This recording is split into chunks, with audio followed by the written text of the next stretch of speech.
Isa pong magandang araw sa inyong lahat.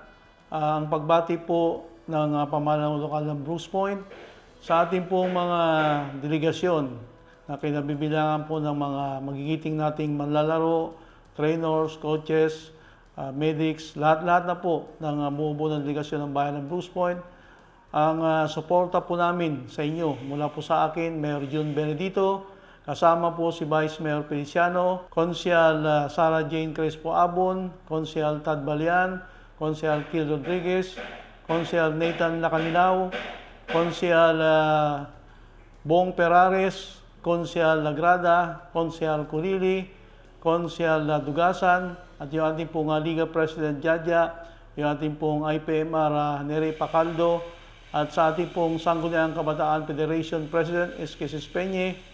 Kami po ay buong puso, buong lakas, buong katawan po na nagbibigay po ng suporta sa ating mga delegasyon po sa bayan ng Brooks Point na sila po ay nandoon sa bayan ng Nara para po sa palarong panlalawigan.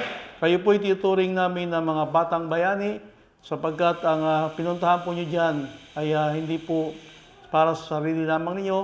Kayo po ay pinaglalaban po ninyo ang bayan ng Brooks Point. Kaya kami po ay nananalangin. Sabi nga ay yung pong sama-sama tayo, tulong-tulong po tayo at ipapadama po namin sa inyo yung tunay na pagmamahal sa pamagitan po ng pagbigay sa inyo ng taos-puso at buong suporta sa lahat po ng yan.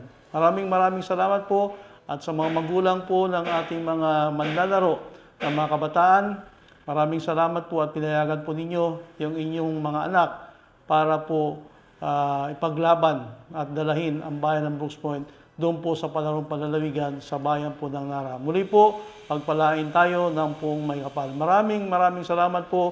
Mabuhay po ang bayan ng Brooks Point.